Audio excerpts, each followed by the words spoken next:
I'm going to do just a brief introduction right now, very, very, very brief. And then Dr. Essler, Amy will go first. She's going to talk for 25 minutes. And then Helen Tager-Flesberg is going to go next, talk up until the end of the hour.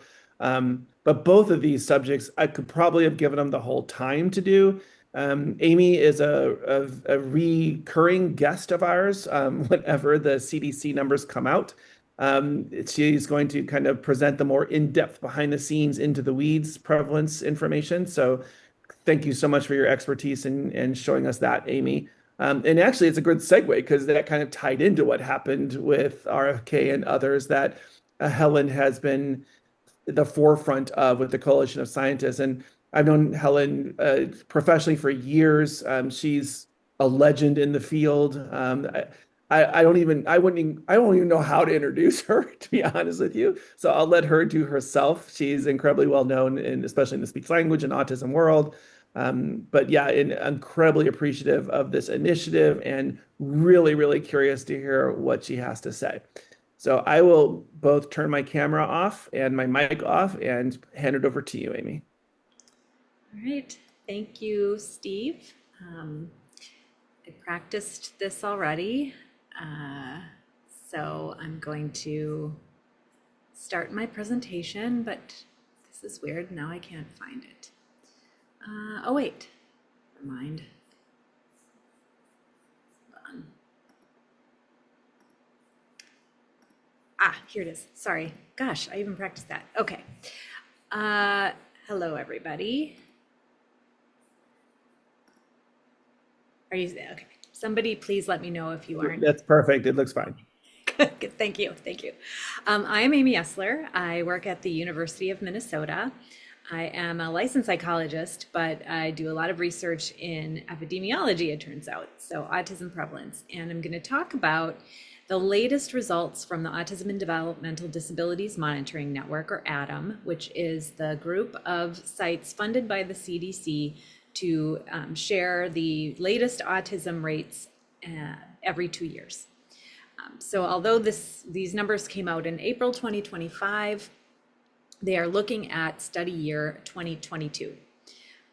And we need to kind of have a couple years in between reporting prevalence because we are working with clinical and educational records, and so those sometimes are not complete in real time. So there is a little bit of a delay, but we've shortened that delay as this study has been in existence.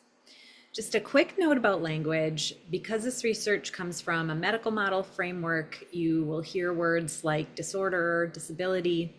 I acknowledge that as a field, we're not fully unified on appropriate and non-ableist language, and always value the importance of work being done on acceptance, understanding, and inclusion.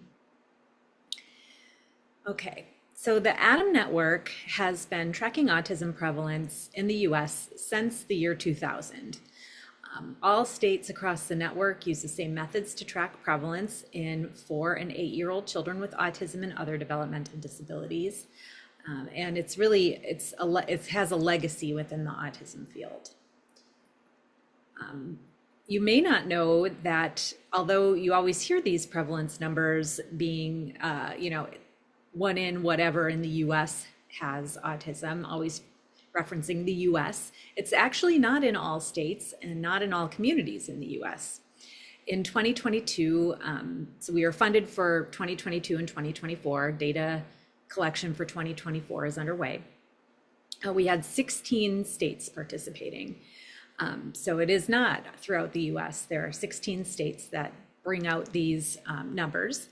And the different color coding here shows which states are tracking children at different ages. So some states only look at 4 and 8-year-olds. Other states like Minnesota is 4, 8, and 16-year-olds. And Minnesota also is tracking cerebral palsy for kids 4 and 8-year-olds, as are a few other sites. Not only is it not in every state throughout the US, the states that are participating, we aren't collecting data throughout the state. So it's really parts of states. You can see the counties here that are represented in data collection. And I will say that in most cases, it's not even the whole county. So in Minnesota, we're in Hennepin, Ramsey, and Anoka counties, which are, they represent, I think, over 40% of the population of Minnesota because it includes the Twin Cities. But we define our area by school districts. So it's really even not even all of that community that's in green. It's the school districts within those counties within our state. So keep that in mind as we share the numbers. Oh yeah, and Puerto Rico is one of our sites this time, which was really exciting. The way that we gather this information is we first identify places within our communities where autism evaluations take place. So we identify kids with autism by looking at medical and educational records. And so we have agreements with our departments of health to conduct surveillance of autism and have access to records of people who have been diagnosed with autism. And then we partner with our school districts, and every state is different in terms of how they can partner with their school districts. But we partner with them to have access to their records. We collect enough identifying information to be able to connect someone's medical record with their school record and have an aggregate record to review. All of the identifiers are stripped out at the point of review, so the final data set has no identifiers in it. We have trained abstractors who review these medical and educational records to determine whether the child meets our case definition of autism. And then we analyze that data, and then we come out to places like IDEA and present the results. Our definition of an autism case, you can be an autism case in one of three ways. So either ever having a written autism diagnosis by a qualified professional, so that would be a medical diagnosis. So we find a report in your medical records that has a diagnostic statement saying Steve Canny meets criteria for autism spectrum disorder, or something like that. Steve has autism. Anything that is a clear diagnostic statement. Or if you have a special education eligibility of autism or autism spectrum disorder, whatever your state calls it. Or we find a medical record where we have an ICD code of 84.0, right? So the autism ICD code is in there from administrative or billing information. Among our 4-year-olds, we also had a definition of suspected cases, and that might be a diagnostic statement that, Amy needs more evaluation for autism, or, rule out autism, something like that. So not a formal diagnosis, but some statement saying they might have it or further evaluation is needed. Okay, so that's our definition. Prevalence is a pretty basic math problem. The hardest part is determining the denominator, especially when you're looking at different geographic areas or subcomponents of geographic areas. But we identify the number of children who meet that autism case definition, and then we divide it by the number of children in that geographic area. This very simple calculation can only be simple because we very carefully define the geographic area. We very carefully define who would be in the numerator, and we carefully define who would be in the denominator.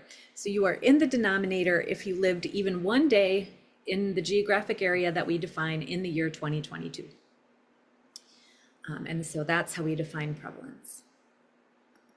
Okay, so I will get to the results, starting with our 8-year-olds.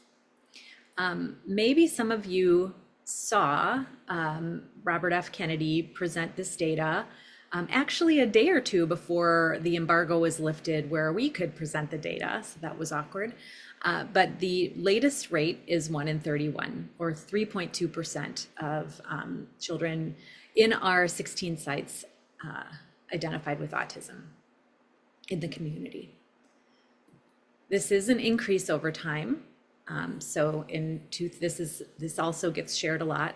In 2000, it was 1 in 150. In 2022, it was 1 in 31. So some things to say about that is we have had many methodological changes over these years.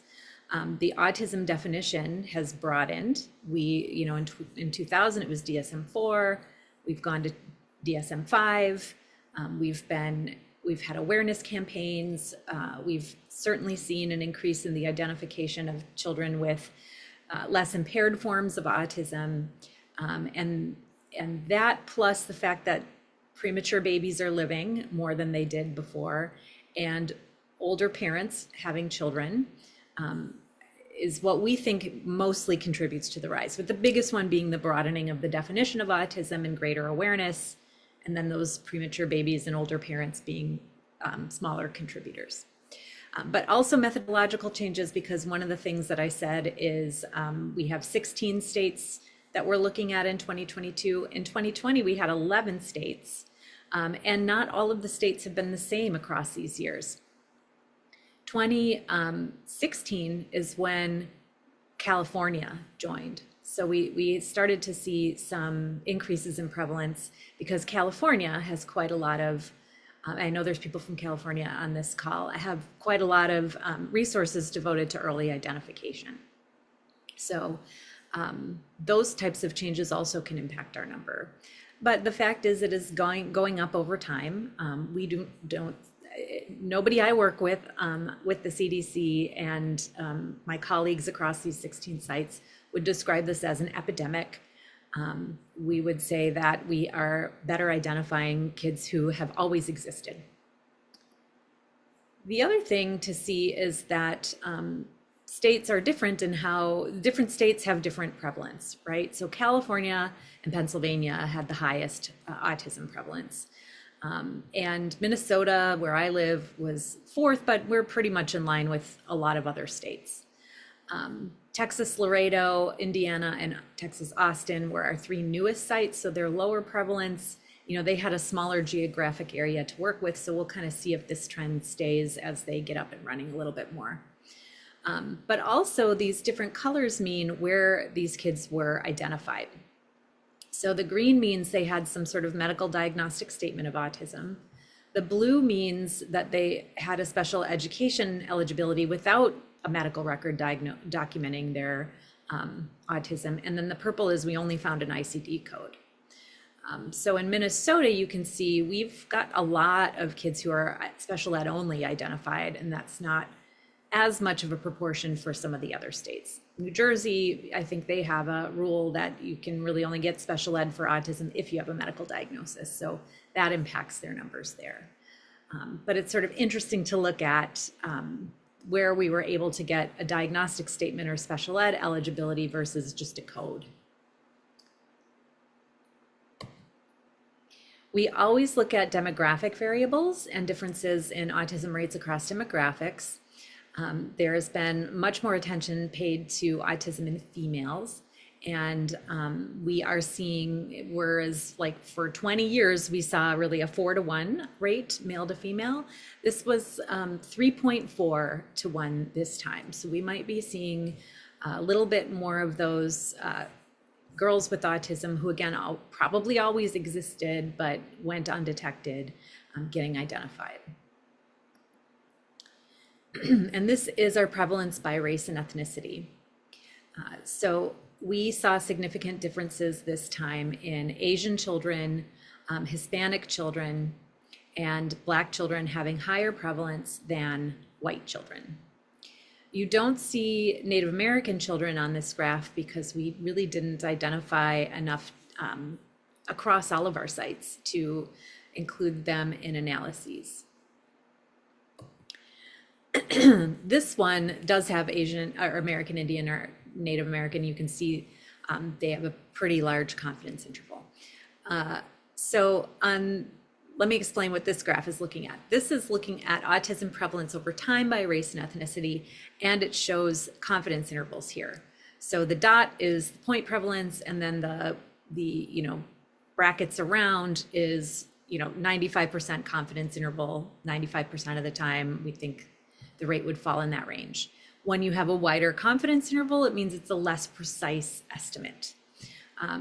But what we can see is over time, a reversing trend. So throughout most of history, white children had higher autism prevalence than Black, Hispanic, and Asian children. That started to change in 2016, where pretty much everyone had the same rate, although Hispanic children had lower. And then in 2018, we're starting to see this reversing trend that we have now, which is higher autism prevalence for Asian, Black, and Hispanic children compared to white. And this year, we also saw children with multiple races having higher prevalence as well. We also look at this by socioeconomic status or median household income, and it varied a bit by state. Overall, we saw that higher income folks had lower autism prevalence compared to low and middle, but that was different state to state. But we're seeing less often that the high socioeconomic status or higher income families are showing higher rates of autism. So that sort of stereotype that autism is a diagnosis of the rich and white is not a trend that we are seeing any longer. It's either everyone's kind of the same or high income families have a lower rate. We also look at the percentage of children who have intellectual disability. Unfortunately, community diagnoses of autism, so both clinical and educational, don't do a lot of adaptive testing, which is a lot of what the intellectual disability criteria is based on now, is functional daily living skills in addition to IQ. So our definition, which is kind of a proxy for intellectual disability, is having an IQ score less than 70 on the most recent test that we could find in your records. We also accept if the examiner says this child has intellectual disability or something like that in the absence of an IQ test score. This is important in places like Minneapolis, Minnesota, which had a lawsuit.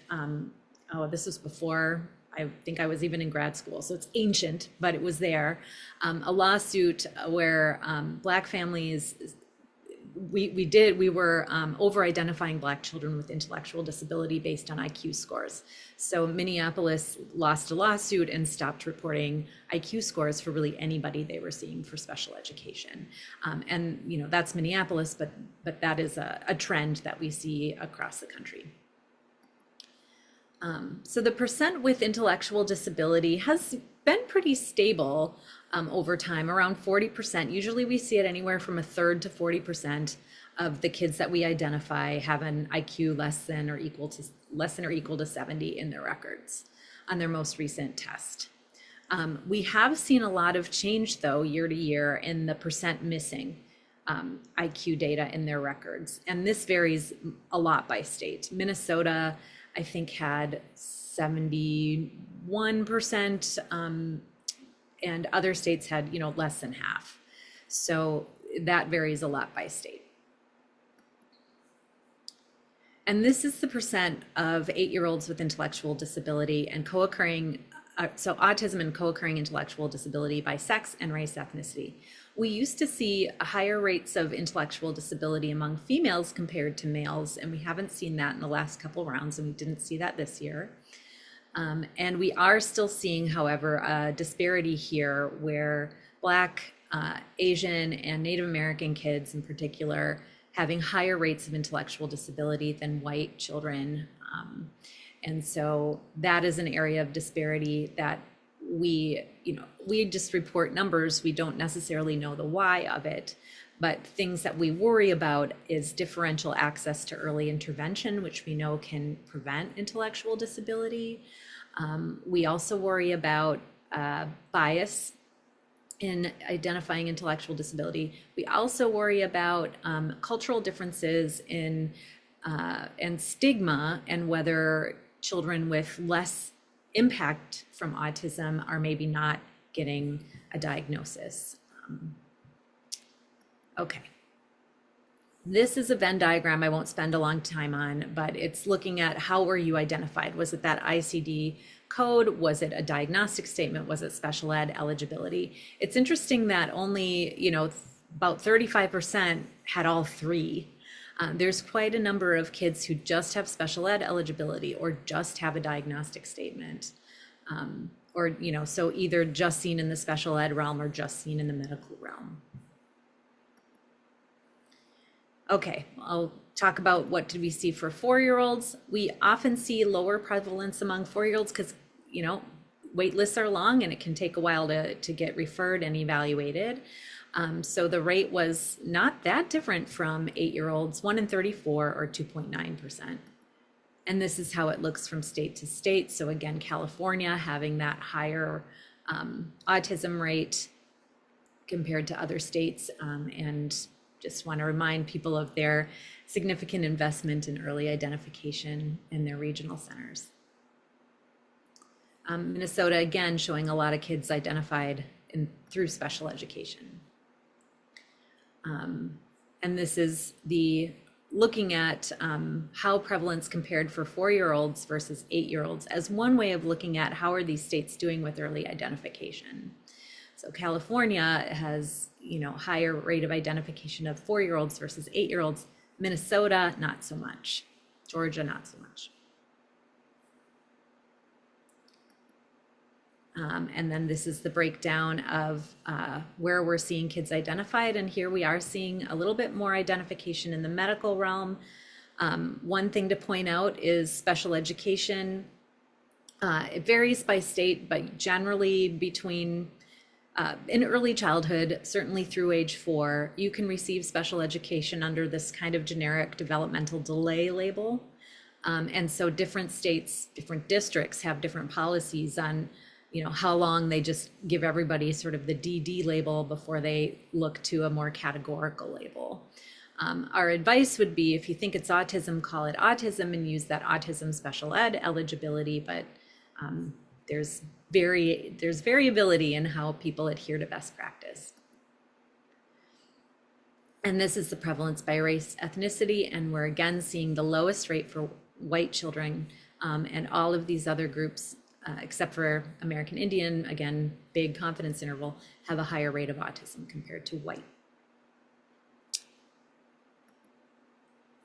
We also looked at suspected autism. So these are kids who may end up having autism at age 8 or maybe not. But we can see California, Puerto Rico, and Pennsylvania have low levels of suspected autism. So perhaps that's an indication that their kids are accessing evaluations that are more determinative. Okay. So what else do we learn from this data other than just numbers and who has autism? We also look at the state of autism care and different health disparities. One of the important variables that we look at is age of identification. We all hopefully know about early intervention and sensitive windows of neurodevelopment and how important it is to be identified early so that you can get early intervention and have, maybe avoid some of the things like long-lasting cognitive impairments, speed up your language development, address difficult behaviors before they become really part of the child's repertoire. All of those things are important for early intervention. This was the lowest median age of identification that we've had in the ADAM network. So 3 years, 11 months, we finally got just below age 4. Not great news because most parents, the average age when parents start reporting concerns is closer to 18 months. And only 50% had any type of evaluation before age 36 months. So this 50% statistic isn't just looking at an autism specific evaluation, it's any kind of developmental evaluation. So if you get speech language testing, that counts. If you get a special ed eval just for the DD label, that would count. And so all these kids who end up with autism, so we know they had some sort of delay in development or concern in development, only half of them were seen before age 36 months.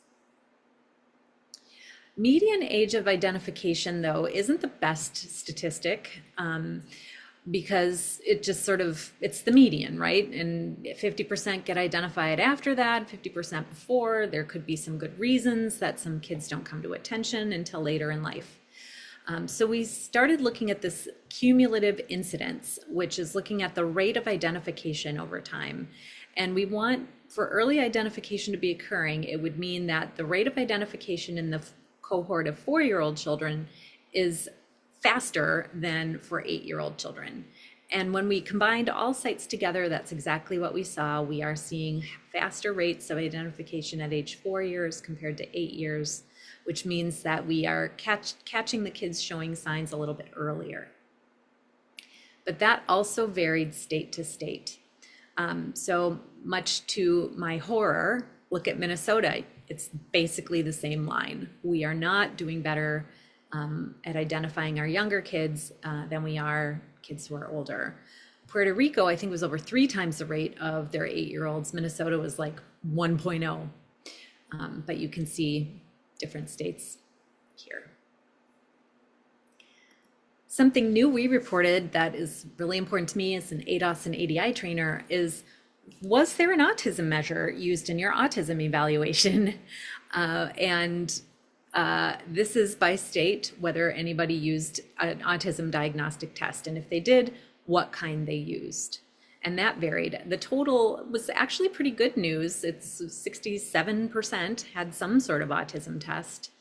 And the ADOS was actually the most common, looking across all of the 16 sites. So yeah, not too bad. I wish it was more like 90%.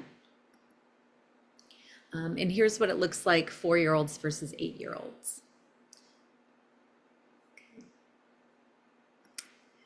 And then the last thing I want to talk about quickly is the impact of COVID-19 on our autism identification. So right after the onset of COVID-19, we did see significant drops in the rate of evaluation and identification of autism across the states, but we did see variability by state. And then we took another look this time to see had states recovered. So here's right when COVID hit. And when we combine all of the sites, we see some good recovery. So this is comparing the number of evaluations during these months to the same months pre-COVID. And blue means we saw more evals, red means we saw fewer. So good news overall, but we do see some sites here again, Minnesota, but also Georgia and Utah and Texas didn't really recover as well from that. And so for me in Minnesota, I do wonder about the 4-year-olds and 8-year-olds, 4-year-olds not being identified at a higher rate. It might be that we're still catching up from pandemic drops. And I see you, Steve. So limitations are, again, we can't generalize this to all of the US. We are looking at community identification of autism. We didn't verify diagnoses directly. We can only see the records that we're able to access, and there could be records out there that we didn't get access to. Here, and then the last couple slides, which you'll get, I think we post these so you can follow these links on your own to the full MMWR, and then this is a more community digestible community report. And I'm done. Thanks, Amy. I love what I love about the talk. It's not just about the 1 in 31 or 1 in 34. It's like in depth into the weeds, which there's so much rich information there.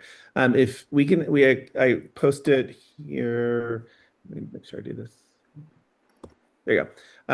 If you guys aren't part of IDEA yet, because I know a lot of people are joining this, feel free to, all you do is hit that link and say, click here to be, and you'll be added to the listserv for IDEA. The website that's on there, it has all the talks for the last 5 years. They're all free. There's also a list of who gave what talk, and there's a bunch and bunches of people there. It's like a ton now. And we can always post this article on our resource page too, if we need to, Amy, if you let me know. But yeah, so thank you so much again, Amy. This, wow. But I want to pass it over to Helen and not talk too much. So Helen's got some interesting information, I think, to share with us on her new coalition. So Helen, all you. Okay. Let me just. Looks good. That's perfect. Okay. All right. Well, first, let me say thank you so much for inviting me. This clearly marks a transition point in who I am, as I was primarily an academic and autism researcher for 50 years, and I formally retired, although I still have my lab and we still have several projects ongoing in the lab. But I am in a kind of a different stage, and this is now one of my so-called retirement activities. And I'm going to give you the background to this and let you know about who we are. I know several of the people attending today are already part of this coalition, and maybe the background and who we are and what we do would be really, maybe they already know this, but thanks for inviting me. Okay, so April 16th, 2025, was a press conference, and we heard these horrible statements. Many of them were fully functional and regressed because of an environmental exposure. Autism destroys families, an individual tragedy. The canard of epidemic denial. Okay, Amy, I guess you're part of that because you just told us this was not an epidemic. This is a preventable disease. We will have some of the answers by September. Okay, so what came before all of that? Well, going back 20 years, RFK Jr. first published an article in Salon and Rolling Stone on the putative link between vaccines and autism. Both of those magazines retracted those articles. But he's been on this 20-year crusade against vaccines, and it became the centerpiece of his own presidential campaign in 2023-24. And this is his van. I'm currently in Chatham, Massachusetts, which is on Cape Cod. And Kennedy was there with his entourage in our July 4th parade. They stuck him at the back. And soon after his campaign ended, he joined the Trump campaign.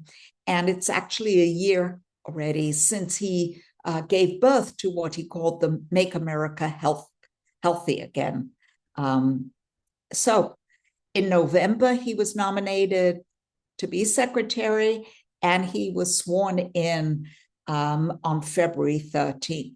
So here he is now in charge of all of Health and Human Services. And then, as we know, on April 15th, the day before his press conference, the CDC released the latest ADDM figures. Now we all know much more about this number than we did half an hour ago. So there was actually growing media interest before that press conference. Once Trump was elected, a lot of the media outlets began to cover, anticipating that with Kennedy there alongside Trump, they'll start in on the autism vaccine link. And so the media wanted to get behind the story and did some work on what does cause autism. The MAHA plans were announced in February. Several researchers gave interviews, including me, but we were all independent voices, and they appeared in some very reputable outlets. But what about that press conference? The day after the press conference, I was enormously impressed and pleased to see that the autism and disability advocacy groups were highly responsive. They issued a joint statement. This is really rare. You know, they had Autism Speaks and ASAN, all coming together in a single statement that was very strong and clearly condemned the press conference. And it was titled Upholding Scientific Integrity and Supporting the Autism Community, because, of course, his statements covered the full range. And to date, 45 different advocacy groups have signed that statement. And all I could think of was, where are the scientists? Why are we not responding to the statements that, you know, the epidemic is just a canard, that it's preventable, and so forth? So from anguished email chains to action, even before the conference and the CDC figures, there was the major outbreak of measles in Texas and Oklahoma, and a child dies. So now there's different level of media attention. And Alicia Halliday, the Chief Scientific Officer of Autism Science Foundation, starts a small group email chain. I'm sure there were a lot of other email chains going on, but this is the one that I was on, talking about, should we respond by delving into our baby sibling research consortium data? Should we be thinking about writing an op-ed? We, the scientists, surely have something to say. Well, this went on for a couple of days, but by Friday, just 3 days after that press conference, I decided I couldn't wait anymore. My patience was over and we needed to do something. And so I just organized a Zoom call for 5 o'clock on a Friday afternoon, and I drafted a statement from what at that time I was kind of tongue-in-cheek calling the Union of Concerned Autism Scientists. And I didn't invite many people to this Zoom call. It was those on the email chain and a bunch of others, maybe 10 other people that I could think of. I just really didn't spend any time doing this. But we held this call, and there was general agreement we should do something, we should issue a statement. But I must tell you, I had no idea what that really meant, and nor did anybody else on the call. But over the weekend, the first thing that happened was that David Amaral, who was on the call, connected me with a PR media consultant, Jessica Deitch. And she runs a wonderful media organization. David knew Jessica because she does all the PR for the Autism Brain Net, which David runs, and she's supported by the Simons Foundation for all that media work. And she immediately said, yes, she was interested in working with us on a pro bono basis. And she's been with us ever since. I created, much to my dismay, a Google Doc. I hate Google Docs, and circulated it to the people who were on the call, and I don't know where it went, and everybody gave feedback, and I gave deadlines, and then I re-edited the document, and 6 days after our initial call, the statement was released, and Jessica helped us figure out that the best way to get this out was through Eureka Alert, which mostly issues announcements about new research, but they will take on these kind of other media activities as well. And this is the way it's listed on the Eureka Alert website, the newly formed coalition, blah, blah, blah. So the coalition is formed. And we grew only by word of mouth. I've really put no effort into this. We started from about 8 to about 160 people who signed the statement. Our first statement issued, we did ask people to decide if they wanted to sign it or not. We're now 300 people.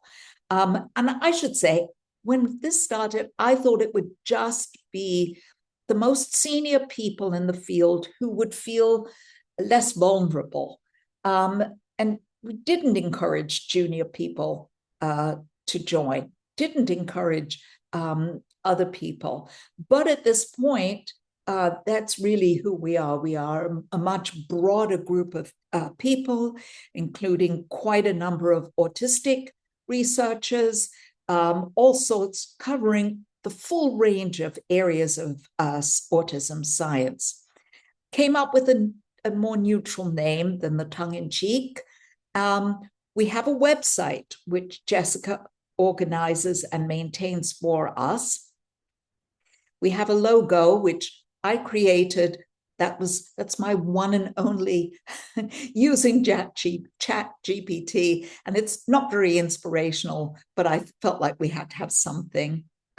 We started weekly Zoom calls, which several people talk about it as being part of their group therapy during these difficult times, and started to field media calls. And Jessica Deitch has been just so helpful with this. She's really our point person with the media. Several weeks in, and it took me longer than I thought about, 'cause we have no structure, none whatsoever. But I decided I really felt the need to have an executive committee who would bring the different areas of expertise that I lack. I mean, my expertise is kind of non-existent in the issues that we're facing today. People who study the causes of autism, epidemiology, and so forth. So put together an executive committee, and I really I'm so appreciative for the advice, guidance, and they step in and speak to the media as well. And this is kind of our mission, although we don't have a formal mission statement. We formed in reaction to the US Department of Health and Human Services actions to dismiss decades of autism research and establish questionable research protocols without input from the autism community, blah, blah, blah. We will publicly refute misinformation about autism and monitor progress by the government in supporting the highest quality research that addresses the priority needs of the autism community. So that's what we're about. We soon pivoted to what the new autism agenda is by the NIH, and this is the director, who on the 27th of May, they issued the Autism Data Science Initiative Research Opportunity Announcement. And this, of course, really was ignited us in lots of ways and has kept us very busy over the last 2 to 3 months. And basically, I think many of you might know what this is. Many of you have applied. A large number of people who are part of our coalition not only applied for these grants, but also members of the coalition applied to be reviewers, okay? And it's looking for the causes, and they added to what, of course, Kennedy wanted, just looking at causes, identifying how existing treatments are used and understand their outcomes. And they had a big privacy statement attached because earlier Bhattacharya had talked about creating this, in quotes, registry, and that led to a huge outcry from the autism community. So what are the activities that we engage in? We continue to have weekly calls. This is an off week because I'm on grandparent duty, but I will be sending out an update instead. So it's weekly calls with an update. We respond to NIH actions. We've been very concerned about, of course, all the awful grant terminations, the delays, the fact that the Interagency Autism Coordinating Committee, which is congressionally mandated, has not had any communication for over 8 months now. The ADSI, the announcement, the applications, and the review process. We respond to Kennedy's statements and actions that impact autism. That's really, I would say, our raison d'etre. We issue statements. We've only issued one additional statement after our initial one. And we've done media interviews. It's now, I think we're up to 33 or 34 articles that have been directly the result of the coalition. We are contact for journalists on news and updates. I've also taken on disseminating grant opportunities to members as they come across my desk, because of course, everyone in the coalition, we're autism scientists, and we need to know whether we can continue our work and how. And I've also had the opportunity to actually go and visit congressional and Senate offices, speak to staffers, and do some advocacy on behalf of the coalition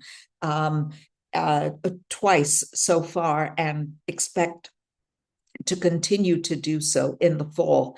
And I can tell you that they are very interested in hearing from us. And I encourage any of you who can to contact people there. They want to know what the impact is of what's going on in Washington. And you can speak to the local, how impactful it is in your local community, your autism research community, and so forth. So why am I doing this? Why are any of us doing this? Why do people want to be part of this? Well, I think one of my inspirations is John Lewis, who said several things that I've always admired him. When you see something that's not right, not fair, not just, you have to speak up. You must be bold, brave, and courageous and find a way to get in the way. I have to be hopeful, optimistic, and never lose that sense of hope. And I think he really sums up for me, what the motivation is here.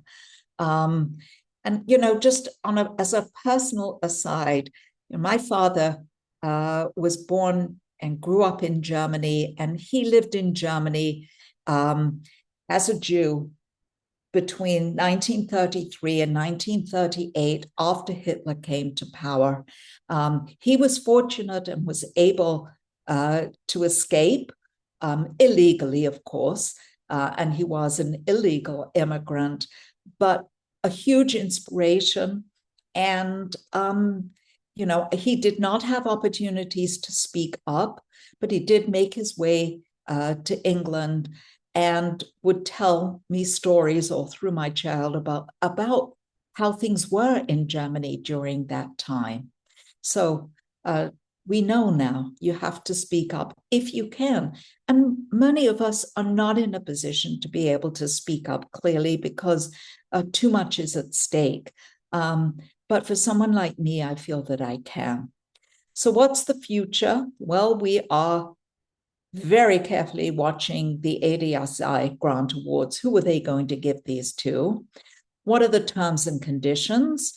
Who will they be sharing data with? Will there be a publication policy? A couple of weeks ago, Kennedy asked for that very excellent paper that came out of Denmark, demonstrating that aluminum products in vaccines were not linked to autism. He asked for that paper to be retracted.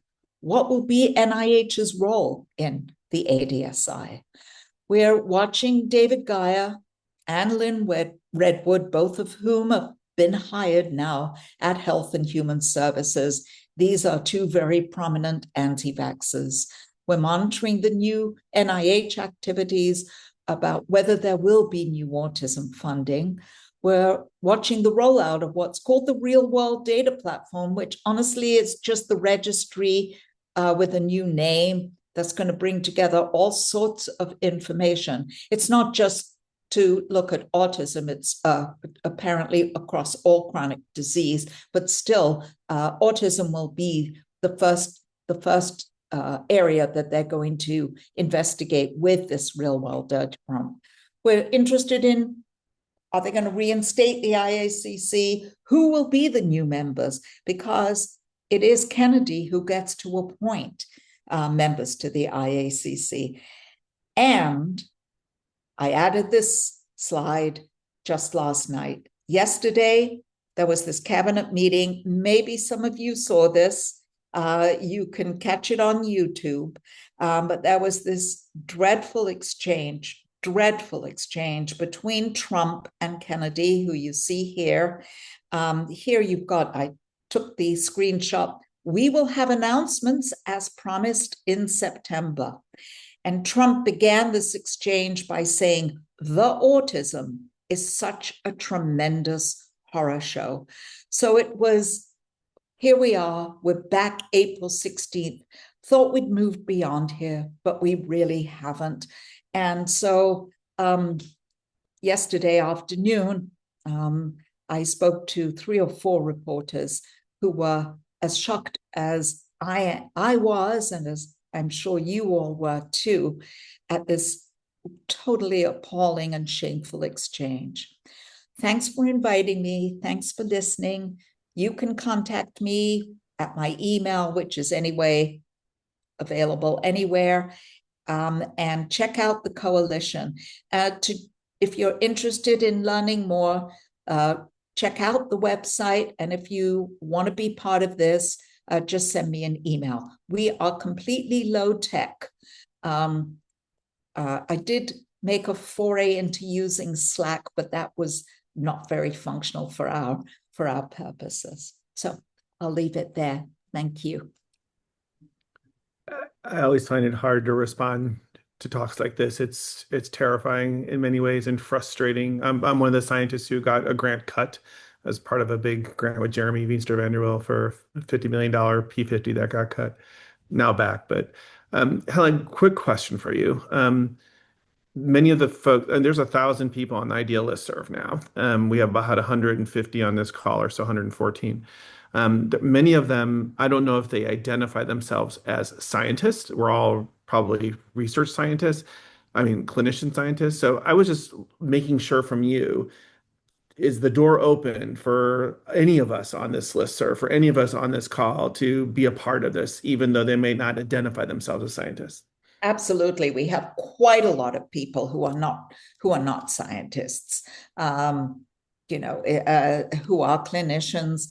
At the beginning, I thought, oh, yes, we'll keep it that way. And of course, we advertise ourselves that way. But I decided, no, I'm just not going to be a doorkeeper here. But it's up to you. We've also had people who had joined and then asked to be removed because, if we're going to be very critical, and when I say I am very critical. And those of you who know me know I've always had a reputation of being fairly open and honest. And this is the time when I'm not going to shy away from it. And, and our statements are will be strong statements. And so you have to choose whether that's something you want to be associated with, or whether you feel that, whether you're worried. Nothing has happened so far. Nobody's been singled out. Although, of course, we'll be able to see if when they award the ADSI grants, I don't think that they can avoid awarding some to members of the coalition. And I don't think they're paying attention to that. And in all the communications I've had with NIH, the truth is everyone who works there now, we all know they're just under siege. They are totally sympathetic with everything that we are concerned about. And, of course, they don't participate in this, but they're our allies and we're their allies as well, although they cannot be public. So, it's, anyone can join. The sensitivities involved. I know several colleagues who are in institutions that do not want them to make a splash, speak up, for fear of the institution being targeted, some of which already have been. So they've been told to keep a low profile. And then it really is this personal choice of, making sure you're speaking on behalf of yourself and not your institution, but speaking up or not. So, right. And a lot of people have asked to be listed as members because the member list is up on the website, although it's not up to date. But they asked not to have their institution. People have right from the beginning went and asked the universities should they or should they not. So I will say I'm very pleased. BU has been so enormously supportive of me. They haven't tried to shut me down. So to be clear, the way for us to become more involved, if wanted, is to go to that website and to get on the listserv. And also feel free to push anything through that, send it to me, and I'll push it through the Idea listserv as well. If you want to get to a wider audience, happy to do that. So I see several people have turned the camera on, so I didn't know if we have about maybe 2 or 3 minutes. Did anyone else have a specific question they'd like to ask, or if so, go ahead and unmute. Amy, I'll give you first shot because you gave the talk. Did you have a question or comment, Amy? No, other than just thank you for this work. I'm on the coalition and try to go to all the meetings, and it's always just really informative. Yeah, I'm glad to I be. mean, it's too hard. You can't find a time that suits everyone. And I talked about, we had a discussion about should I produce minutes? And then people worried that that would not, to keep the communications as neutral as possible, except for the Zoom calls themselves, because we do discuss extremely sensitive topics. So Yeah, I think clinically, many of us on this call and others have been affected by the registry comment, patients canceling, changing, lots of questions from parents as well. So this is all like super helpful information. Appreciate it. Any other last question before we end? Natasha, do you have a question or? No, just thank you, Helen and Amy. You're inspiring. Thank you. Yeah, it's very inspiring. We'll send out. We have a speaker for next month. I'll send out the email regarding that. I want to make sure I get the title and the name, everything correct for you guys. But again, Helen, feel free to use this listserv too as an outlet if you need to reach a greater number of people. Happy to do so. So thank you. Please add me to the list, so. all you do is go that I'll show you Okay, you have to okay. website, click that thing, and you're added. I can manage. Awesome. Well, happy August, everybody, and enjoy the rest of your little left of summer, and we'll see you guys in September. All right, Helen and Amy, thank you guys so much. Appreciate it. Bye, everybody. Bye-bye.